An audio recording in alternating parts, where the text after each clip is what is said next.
अस्सलामुअलैकुम। Capital 51 news के साथ मैं हूं सालिया जमाल और मैं हूं राजा वलीद अफराज। सबसे पहले हेडलाइंस। पंजाब की वज़ीर सेहत डॉक्टर यास्मीन राशिद का कहना है कि कोरोना तेजी से फैल रहा है, लिहाजा केसेस बढ़ेंगे तो पाबंदियां भी बढ़ेंगी। कोरोना के बढ़ते केसेस के हवाले से वज़ीर सेहत ने कहा कि लोग एहतियात नहीं कर रहे, इसलिए केसेस में इजाफा हो रहा है। पाकिस्तान में गुज़श्ता 24 घंटों के दौरान मुल्क भर में कोरोना के 57,398 टेस्ट किए गए, जिनमें से 4,722 अफराद में वायरस की तस्दीक हुई, जबकि वायरस से 46 अफराद इंतकाल कर गए। महकमा सेहत पंजाब के मुताबिक 1 मुहर्रम से रज़ादारों की ऑन स्पॉट वैक्सीनेशन होगी। मुजालिस और जुलूसों में मास्क और सैनिटाइजर की सहूलत यकीनी बनाई जाए। मुजालिस में बच्चे, बीमार और उम्र रसीदा अफराद शामिल न हों। जुलूस के शुरका मास्क, समाजी फासले और हाथों की सफाई का ख्याल रखें। पुलिस के मुताबिक नेशनल रोड पर लॉकडाउन की खिलाफ वर्जी करते हुए शादी की तकरीब का इनेकाद किया गया, जिसकी इत्तला पर छापा मारकर पुलिस ने शादी की तकरीब को रुकवा दिया, जबकि दूल्हे के चाचा और मामू समेत 5 अफराद को गिरफ्तार करके थाने मुंतकिल कर दिया गया।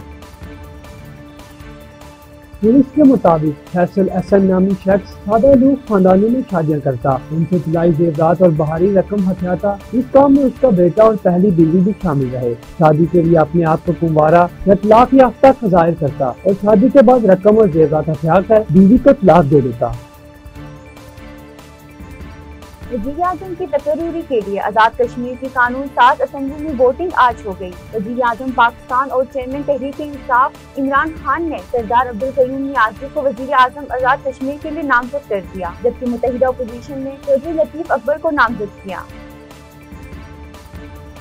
बरतानवी मैगजीन को इंटरव्यू में मोईद जोसेफ ने कहा कि अफगान मामले पर पाकिस्तान जैसे अहम मुल्क के वज़ीर आज़म को अमरीकी सदर का फोन न करना समझ से बालातर है। मैगजीन ने अमरीकी सीनियर हुकाम के हवाले से लिखा कि अमरीकी सदर जो बाइडन ने ताहाल कई आलमी लीडर्स को फोन नहीं किए। मुनासिब वक्त आने पर वज़ीर आज़म इमरान खान को फोन कर लिया जाएगा। डीसी ननकाना मंसूर नियाजी के मुताबिक महकमा सेहत और पुलिस की टीम ने अद्वियात की जाली फैक्ट्री सील कर दी। फैक्ट्री से जाली अद्वियात की भारी खेप बरामद की गई। वहां मौजूद कई अफराद को गिरफ्तार करके मुकदमा दर्ज कर लिया। जराये के मुताबिक बच्चियों का कहना है कि उन्हें किसी ने अगवा नहीं किया था, बल्कि उन्होंने वालिदैन की डांट के डर से अपना मोबाइल फोन बंद कर दिया था। जैसे ही बच्चियों में से एक के पास मौजूद मोबाइल ऑन हुआ तो पुलिस ने लोकेशन के जरिए पता लगा लिया कि बच्चे साहिवाल में हैं। पाकिस्तान के अरशद नदीम ने टोक्यो ओलंपिक्स में जेवलिन थ्रो मुकाबलों के फाइनल के लिए क्वालिफाई कर लिया। ओलंपिक्स एथलेटिक्स मुकाबलों के फाइनल तक रिसाई हासिल करने वाले पहले पाकिस्तानी एथलीट है। मजीद खबरों और अपडेट्स के लिए देखते रहिए कैपिटल 51 न्यूज।